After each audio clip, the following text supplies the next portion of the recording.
Going to wait a few minutes here to make sure that this is loading and it's up and we're good to go. I'm excited for anyone who's actually get to join us live. I know 3 o'clock on a Tuesday is not the typical time, but that is the time that worked for Roger. So that's the time that we are that we're doing this thing. Okay, it looks like we're up. We're up on LinkedIn. So welcome everyone to our third installment of Lessons from the Leaderboard to Leadership. I am Rebecca Gebhardt, owner of Rise Up Consulting, and I have Roger Cunningham with me today, VP of Revenue at the House of Revenue, which it's a mouthful. it's a mouthful. It's a total mouthful. Yes, yes, yes. So Roger and I have known each other for quite some time. I'm not going to date either of us and tell people how long we've known each other, unless you want to.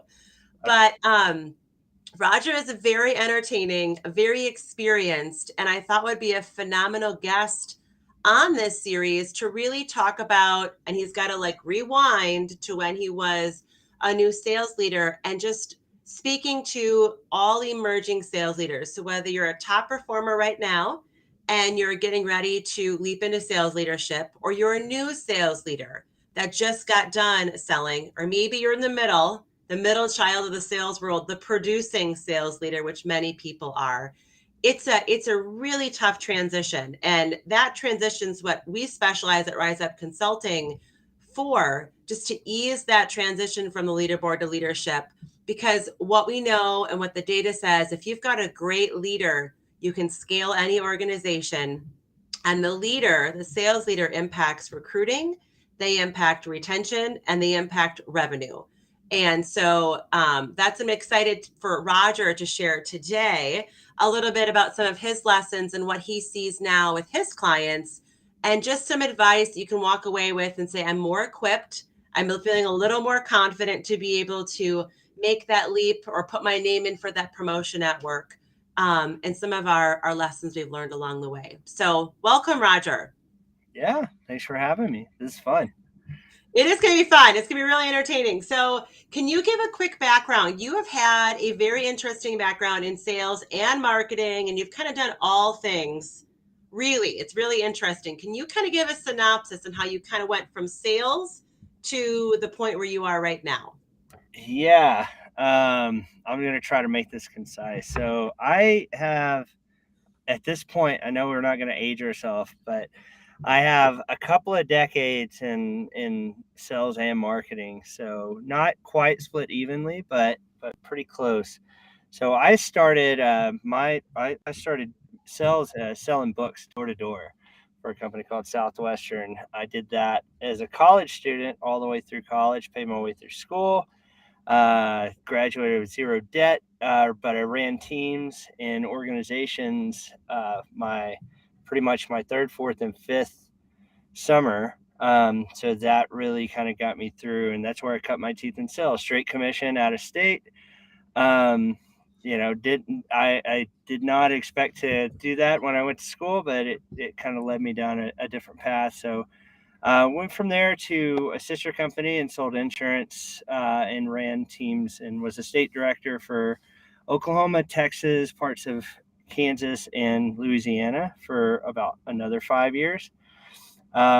Really enjoyed it. Ran a great organization. Moved to New York City to do two things. I was a stand-up comedian, but I also was the 63rd employee at a company called ZocDoc, and I was a sales rep, an outside sales rep, but started doing pretty good. They brought me in to spearhead their sales recruiting department.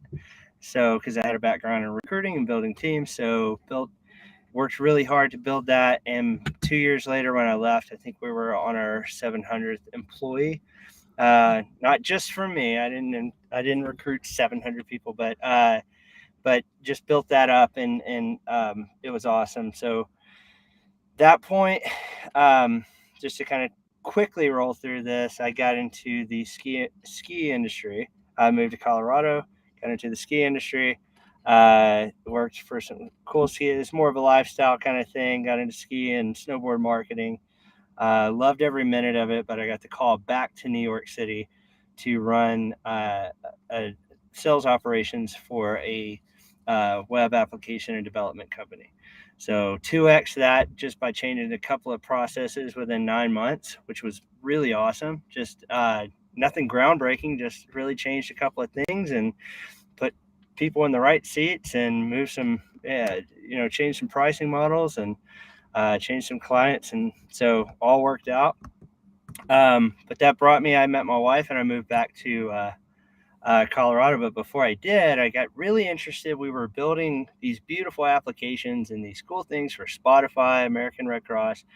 But I got really into like, what do you do with this? I mean, how do we get these out to the masses? And I could sell anybody, any application, anything, but like, okay, we built this thing for you. Now, how are you going to get it out there? So that was my foray into marketing. So I went back to school at NYU and I got my certification in digital marketing at NYU. And that's how I shifted my entire career from sales and sales management over into marketing, digital marketing. So if that gives you any hint, I'm a marketer with a sales mind. So I'm a sales geek at heart with a marketing mentality. So everything was revenue based. So it's like, okay, I hate vanity metrics. Always hated vanity metrics. I want to see the bottom dollar. So I took that back to Colorado, worked as a consultant for a few different companies, web development firm, a mobile application mobile application and mobile marketing firm. And then I started a couple of companies myself, which was cool. So I took all of that together, kind of built it up, and I ran my own marketing firm for about 3 years, and 3.5 years or so. And then a client scooped me up. I was having a baby, and so my client scooped me up, and I worked my way up to director of marketing and the CMO role. And then that brought me here to House of Revenue. And then House of Revenue scooped me up close to a year ago because I have that sales and the marketing side. So hopefully that was within 3 minutes. Yeah, it was. I think it was. Cool. I forgot. That's 2 decades. That's 2 decades of work. Yeah, 2 decades of work. It's pretty concise. You got that in there.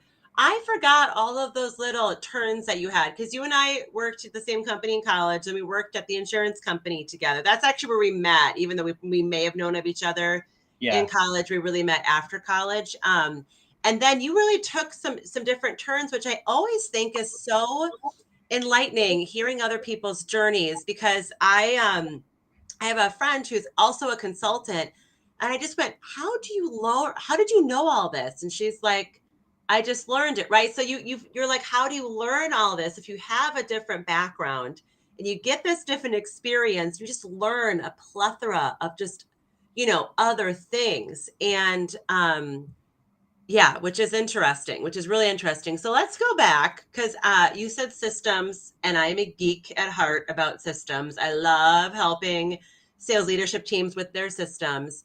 So when you worked at DocSoc, what was it again? Doc. Thank you. Because our buddy Dan used to work there, and then I was like, he's got like a Facebook name. It's like different. Yeah. Yep. So I'm confusing him with the actual company. But when you doubled with recruiting, and they you put some talk about that. Let's talk about that because you went from they hired you for sales, and then you got into recruiting. What was that transition like? Did you feel like you were ready, or what did you just do? Because that's like a big when people are thinking about getting in there, and you get that first big success as a leader. You're like, I can do this. Mm-hmm. So so I came on and I was a sales rep for Brooklyn was my territory. I'd never stepped foot in Brooklyn before. I just moved to New York and I got the job. So I was literally going into doctor's offices in Brooklyn and signing them up and left and right and using all the 10 years of skills I'd had before, closing skills. But what I could do that was different than the other guys is I could close. And it was different than a lot of guys could get the meetings, but it was just kind of that grassroots insurance book selling, kind of getting the close, like knowing that I don't have 3 or 4 meetings to get this closed. That's this type of transactional sell. So I think that kind of shifted. That's why a lot of Southwestern guys were fairly successful at ZocDoc, is because of that. And then but I did that for a while, and I always hit quota, and I hit my numbers. I exceeded quota, and I probably could have gotten into kind of more of a sales management role, but I think they brought me in to spearhead. They were like, all right, we need someone that has been there and done that before. We've used all the recruiters, but someone with a recruiting background and has been out in the field and gotten their hands dirty, knows what it takes to succeed. So I just took that as far as processes and systems, and I just kind of took those little pieces of just being out in the field and could take that, and I made some different lists and different things and shared and had tons of meetings over kind of building essentially like our ICP for our salespeople. Like, all right, what do they need in their background? Okay, they need transactional sales. Like, we were going after pharmaceutical reps, left and right. I mean, and they would come in and they would, they look great and they could really get any meetings. They were, they wanted high expense accounts and all this other stuff, but they could not close. They could not, and it was a transactional sell at the time.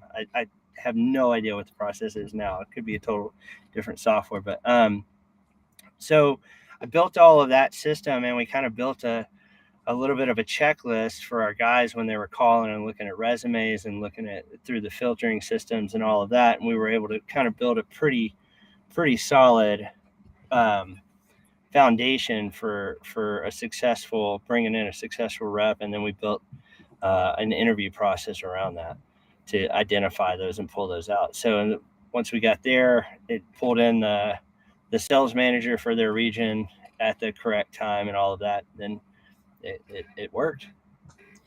It's so funny. I do that for organizations right now too, as part of the sales, because learning how to recruit, that has to be a sales. They have to know. They may not be the first interviewer, but they are part of the process, and they need to be able to attract.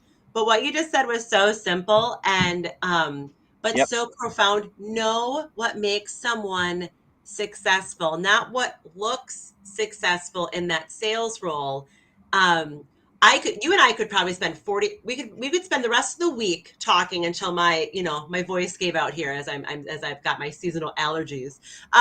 But we could talk forever about that skill of knowing what to look for and the interviewing, and salespeople are good interviewers because they know how to sell, but can they be successful in the role is a totally different issue. Is it the right process? Can they switch that mindset? Can they go into it? How much training do they need? How can we, like, if it's an organization that can pivot like that, like, what do we put in the training that can help these guys transition over? Or do we even want to go that route and just try to find the perfect people?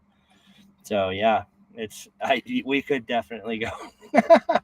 We could talk about that for a long time. Forever. We won't go into that forever, but a big deal.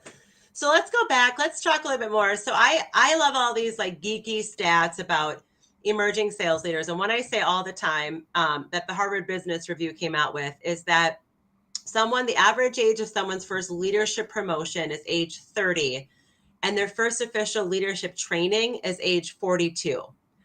So we got more than a decade of like trial and error.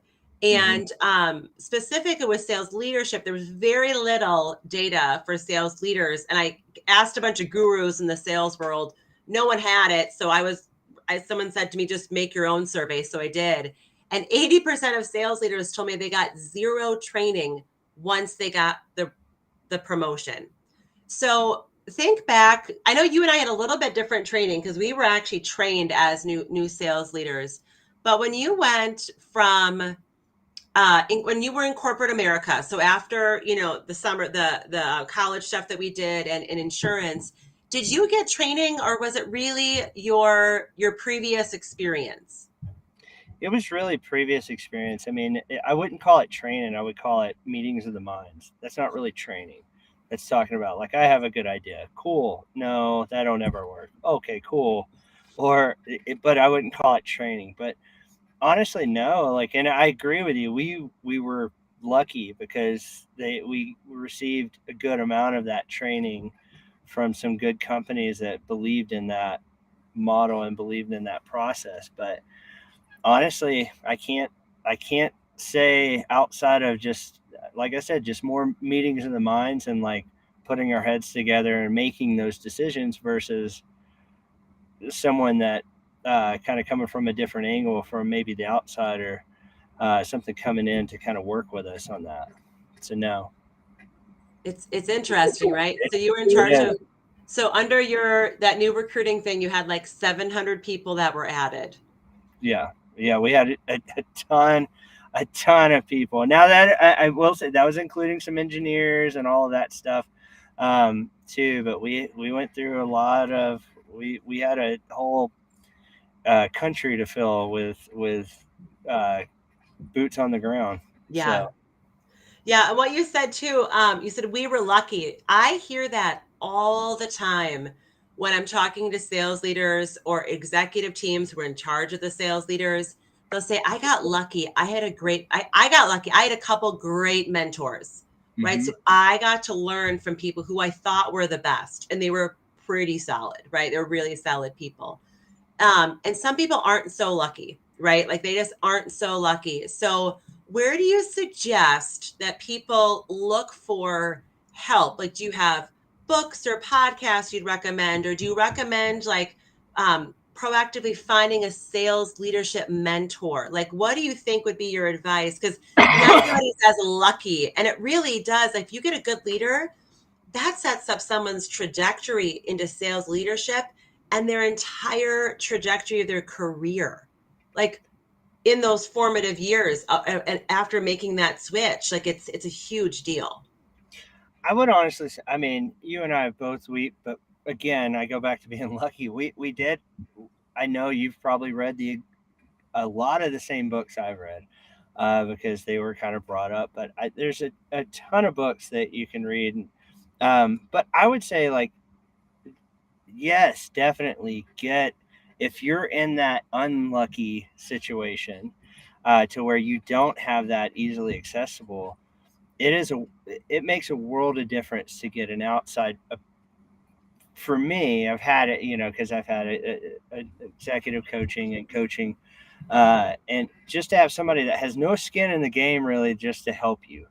They're someone out there that can kind of come from a different angle and work with you on those value those skills that you need that you know how to make a black and white system empathetic, things like that you won't think about. So having someone come out, but if you do have the opportunity and you do have someone in your organization that you can lean on, ask. That is, and that's, I know that sounds dumb, but I know, going back to the insurance days, even back to ZocDoc, like going to someone that's doing well with their team. Like I would go out, I would interview the sales managers across the country on how they're running successful teams and how they're coaching them and what the little things they're seeing about, with ZocDoc, what are the things that are being you're seeing as successful? Why are your top guys the top guys, and trying to find that, but ask the right questions. Like go to your I would say, yeah, if you have the opportunity to do that, definitely ask. I mean, there's tons of books out there, and I could give you a lot of recommendations. It's been a while since I've read a sales book, but I've read a ton of them. But yeah, I would say outside, it's so worth it because there's just so many. Recognizing your blind spots is a hard thing to do sometimes, especially honestly now that I'm not going to age myself, but now that I'm not 30-year-old go-getting sales leader, I can now easily recognize my blind spots because I'm open to recognizing that. I'm looking for that. Like when I know the questions to ask someone to help me with, like, hey, what am I not seeing here? Versus I think I should do this, I think I should do that. But that's the value of having somebody come in and be like, hey, let's just be honest here. Here's and asking about your blind spot. So I think Yeah. that's a I think that's yeah, I hope that answered your question, but No, it there's does. Yeah, because there's a device that people they don't get so lucky. But one thing you said, you actually said it several times. What I find is young professionals are looking for all the answers, but you didn't say that. You said ask the right questions, mm-hmm, and you have to be inquisitive and you have to be curious. And so by finding the right questions, you'll get the right answers. But I feel like if you're in search for the right answers, the questions you ask it's a backwards kind of thing. So that was a very nuanced thing that you said. But with experience, I think that it's not really the value someone has is not what they know, it's what they ask. mm-hmm. Yeah, yeah, 1,000%. Listen and listening more than you're talking, which is kind of hard. That's a blind spot for me, but it's something I've gotten way better at with time. So yeah, I agree. Yep, absolutely, absolutely. Okay, so I just have one more question, and then you can give some feedback on what you're seeing now, as far as that goes. But Sure. as people are moving up, and as you've moved up in your career, you take on more things. You take on more things, but you can't just take on more things and not let go of others. And the not letting go is what causes. I don't want to use the word burnout lightly, but just causes overwhelm for a lot of new sales leaders who are going to try to just do more and keep doing what they did.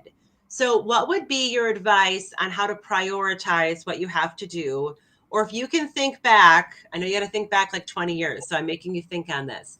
But if you can think back, you're like, I decided to stop doing this and just move on to the next step. It's like you got to shed your skin, right? Like you got to shed the old self and to move into the new one. And that's not done the best, I don't feel, because we just try to take on. So, what would your suggestions or advice be on how to do that the right way?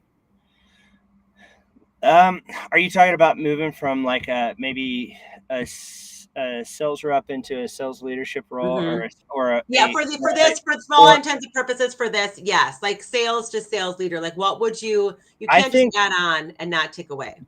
yeah, I mean, I think there's a lot of sales leaders that have the Brett Favre mentality that they just can't let go of the old days. They can't let go of how they did it, and they got to get back in there, and it's just hard for them. So I feel like one thing that can be done in this is leave it all on the field.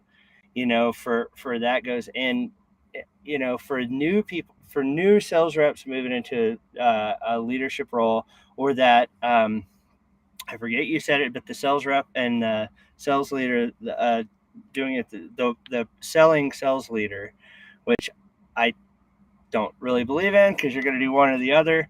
Uh, is it?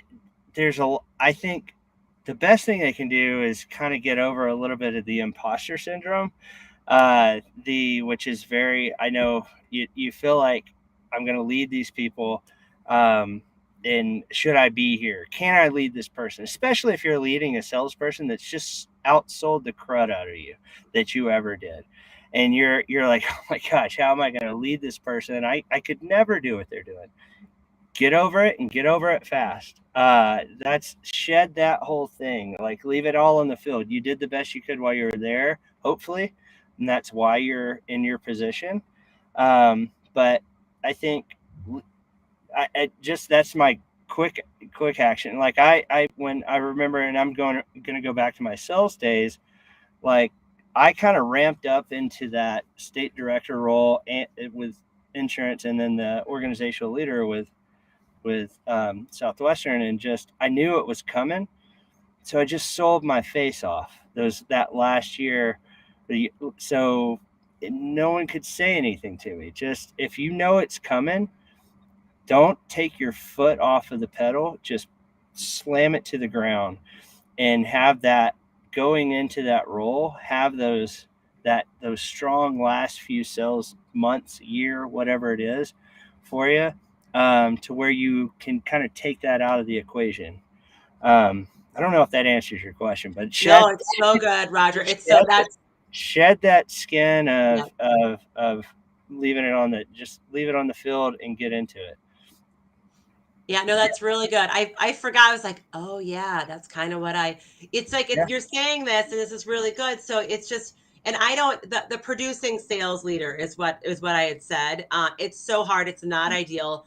Every sales leadership guru will say that doesn't work, but so many organizations are stuck with producing sales leaders because they Yep. don't, it's just they're scaling and it's clunky, and that's where a lot of people are. Yep. They're kind of in two worlds, but yeah, go all out in one, leave it there, leave it on the field. So you Yeah. don't have to go back to the good old days. You can feel, and you can feel confident, and you can stand on your own prior successes. Mm-hmm. Yep. Exactly. So that's the, and yeah, and whether you are top, but you will have that in that experience. You can relate so much better with your people, like almost every experience. So yeah, that's what I would say. Shed that skin. Shed that skin. All right. So you've shed some skin. So I have. you haven't shed your beard. Your beard is growing strong, but you have shed some skin. I don't think it's in the cards now. My kids like know me as this guy now. Yeah, I'd So be like, who is this guy showing up without a beard? Yeah. So share what you're doing now. Like share about House of Revenue and what you're doing now and how you're helping, and your ideal clients, and kind of give like the quick, like, here's what we do, here's what you see, here's who you help. so I am the VP of Revenue at the House of Revenue. But what I am is a fractional CRO. So what we do is we come in. I have a team of a marketing director, a sales and empowerment manager, a content creator, and a graphic designer. So what we do is we come in and we're kind of considered business consultants, but we actually do all the work. So we come into companies that are roughly in that second stage where they're in need of skill. So what we do, because usually at that first 1 to 3 million that a company makes, they have scratch clawed, Frankenstein every system together, uh, hired Uncle Bill, to run social media because he had a Facebook account. They've done everything that they can to get there, and they have. What we do is we come in, and whether it could be between 3 to 10 million, or it could be 10 to 20 million dollar companies. We take them and we go in and all focused on tearing down the silos between sales, marketing, client success, and RevOps, and putting it all streamlined together to where they're all playing nicely. It's all streamlined. That's through processes. That's through org charts, putting the right people in the right seats. That's through creating an inbound engine, as well as revamping an outbound engine, or sometimes creating outbound, creating departments that weren't there, and revamping the whole system, all built for one thing, and that's for scale, built around revenue. So that pretty much sums up what we do. And it's cool because it's different for every client, because some clients really have it dialed in pretty good on client success, but there's a lot of problems. Sales and marketing can't get along. Or vice versa. So there's a lot of different things we can do there, but essentially we're building processes and we're building systems to scale companies. I love it. I love it. Well, I have thoroughly enjoyed our conversation today. I appreciate you taking the time to share about your journey and Yeah. all of that skin you've shed. I was I gonna know I shed so much skin. So, gosh. so much of it, so much of it. But no, I appreciate you being here and sharing that, sharing your story. I'm sure you've had some memories even as you've been talking. You're like, Oh my oh gosh, yeah, like it's all flooding in. Yeah, I'm sure. I'm sure. So I apologize for any nightmares you have when you fall asleep later tonight and have some weird memories pop back up. But My bookmares. I'll have some I bookmares. know. Yeah, yeah. The old people are like, what are you guys talking about? Yeah. Well, thank you so much for joining me. And if people have questions about how to scale the organization where they've built sort of the foundation and they're needing to get to that next level, definitely they should reach out to you. I know I've referred some of my clients to House of Revenue, and it's been a joy to see the growth that they've had. So thank you. Thank you for joining me. Yeah. Thanks for having me.